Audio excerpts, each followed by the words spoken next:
റാം നാരായൺ റാം. ആകാശം സൃഷ്ടിച്ച ഈ സൃഷ്ടിക്ക് എന്തെങ്കിലും വിലയില്ലേ? ആകാശത്തിൽ ഉള്ള എല്ലാ നക്ഷത്രങ്ങളിലും ഗ്രഹങ്ങളിലും മനുഷ്യൻ ശരീരം ഉപേക്ഷിച്ചു പോകാനും ശരീരം സഹിതം പോകാനും കഴിയും. മനുഷ്യനെ ജനിപ്പിച്ച ആ ആകാശത്തെ നിങ്ങൾ ഈശ്വരൻ, അല്ലാഹ്, ഭഗവാൻ എന്നിങ്ങനെയൊക്കെ വിളിച്ചോളാം. എന്നാൽ അതിൻ്റെ യഥാർത്ഥ നാമം ഏതായാലും അതിനേത് പേരിലാണ് വിളിക്കേണ്ടത്?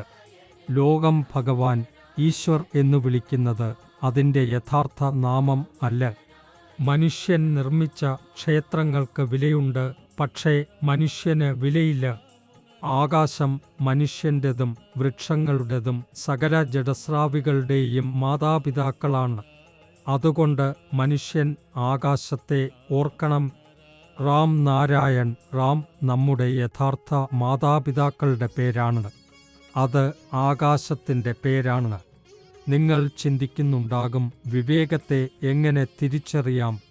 വിവേകം കേൾക്കുന്നു, സംസാരിക്കുന്നു, നമ്മുടെ ശരീരം ഒട്ടിപ്പിടിച്ചു നിർത്തുന്നു. നല്ലതും കെട്ടതുമായ വ്യത്യാസം മനസ്സിലാക്കാൻ അതിന് കഴിയും. വിവേകമേ മനസ്സാണ്, വിവേകമേ ശരീരമാണ്, വിവേകമേ ബോധമാണ്, വിവേകമേ ആത്മാവാണ്, വിവേകമേ സകലവും. ഫാക്ടോറിയൽ. നമ്മുടെ ശരീരത്തിനുള്ളിലെ എല്ലാ ഘടകങ്ങളും നമ്മുടേതായിരിക്കുമ്പോൾ മാത്രമേ ശരീരം ശരിയായി പ്രവർത്തിക്കുകയുള്ളൂ.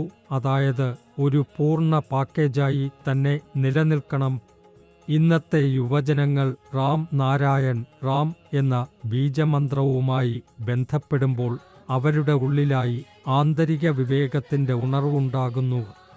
ഓരോ മാതാപിതാക്കളുടെയും കടമയാണ് ബാല്യത്തിൽ തന്നെ ഈ പഠനം അവരുടെ മക്കളെ നൽകുന്നത്. ബാല്യത്തിൽ നിന്ന് തന്നെ റാം നാരായൺ റാം എന്ന നാമത്തിൽ കുട്ടികളെ ബന്ധിപ്പിക്കാൻ ശ്രമിക്കണം. അങ്ങനെ സമയം പോകുന്നതിന് മുമ്പ് അവരുടെ ഉള്ളിൽ വിവേകം വളരാൻ തുടങ്ങും. നാം എല്ലാവരും ആത്മചിന്ത ചെയ്യേണ്ടതുണ്ട്. നമ്മുടെ ഹൃദയത്തിൻ്റെ സ്വരത്തിൽ ചെവിവെക്കണം. വിവേകത്തിൻ്റെ വാക്കുകൾ കേൾക്കണം. ജീവിതത്തിൽ എന്തു ചെയ്താലും നിങ്ങളുടെ വിവേകമുടെ ശരിയായ ദിശയാണ് കാണിക്കുന്നത്.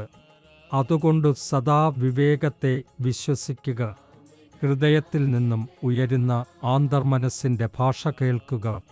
ഇന്നത്തെ സാഹചര്യത്തിൽ ഓരോരുത്തരും സന്തോഷത്തിൻ്റെയും ശാന്തിയുടെയും തിരച്ചിലിലാണ്. അതിന് നാം ഇടത്തിടത്ത് ചുറ്റും തിരയുന്നു. എന്നാൽ നമ്മൾ മറക്കുന്നത് എന്തെന്നാൽ ആ സന്തോഷവും ശാന്തിയും നമ്മളിൽ തന്നെ ആണെന്നതാണ്. നിങ്ങൾ നിങ്ങളുടെ റാം നാരായൺ റാം എന്ന നാമത്തിൽ ബന്ധപ്പെടാൻ മതിയാകും. അതിനുശേഷം നിങ്ങൾ കാണും എങ്ങനെ ജീവിതത്തിൽ സന്തോഷം അനുഭവപ്പെടുന്നുവെന്നത്. ഭൂമിയിൽ മനുഷ്യൻ നിർമ്മിച്ച മതങ്ങൾ ചിലർ തങ്ങളുടെ വ്യക്തിപരമായ ആലോചനയ്ക്കായി മാത്രം രൂപപ്പെടുത്തിയവയാണ്. ഓരോ മതാചാര്യരും കഥാവാചകരും മരിച്ചതിനു ശേഷം ഒരിക്കലും തിരിച്ചുവന്ന് നിങ്ങളോട് സുഖമാണോ എന്നോ ചോദിച്ചതുണ്ടോ? ഭൂമിയിൽ നിലവിലിരിക്കുന്ന നൂറുകണക്കിന് മതങ്ങൾ എവിടെ നിന്നാണ് വന്നത്? മതത്തെക്കുറിച്ച് എല്ലാവരും സംസാരിക്കുന്നു, പക്ഷേ യഥാർത്ഥ ധർമ്മം എന്താണ്? യഥാർത്ഥ ധർമ്മഗ്രന്ഥം ഏതാണ്? എല്ലാവരും മതത്തിൻ്റെ പേരിൽ തങ്ങളുടേതായ സ്വാർത്ഥം മാത്രമേ നോക്കാറുള്ളൂ. എന്നാൽ നമ്മുടെ മഹാഗുരു ബാലക് ബ്രഹ്മചാരിജി പറയുന്നു, ഏറ്റവും വലിയ ധർമ്മം ആകാശമാണ്. ഈ സൃഷ്ടിയിലെ എല്ലാം അതിൽ നിന്നാണ് വന്നത്. അതുപോലെ തന്നെ ഏറ്റവും വലിയ ധർമ്മഗ്രന്ഥം റാം നാരായൺ റാം ആണ്. ആ ഗ്രന്ഥത്തിലെ ഓരോ താളും ആ ബ്രഹ്മാണ്ഡത്തിൽ പരന്നിരിക്കുന്ന നക്ഷത്രങ്ങളും ഗ്രഹങ്ങളും ആകുന്നു. ഈ ഭൂമിയിലെ ഏകദേശം 800 കോടി ജനങ്ങളുടെ ശരീരം ഈ ധർമ്മഗ്രന്ഥത്തിൽ നിന്നാണ് സൃഷ്ടിക്കപ്പെട്ടത്. അതായത് റാം നാരായൺ റാം, അതിനുള്ളിലാണ് പഞ്ചഭൂതങ്ങൾ ഒളിഞ്ഞിരിക്കുന്നതും. ഇന്നത്തെ സാഹചര്യത്തിൽ അത്യാവശ്യമാണ് നാം റാം നാരായൺ റാം എന്ന നാമത്തിൽ ബന്ധപ്പെടുക.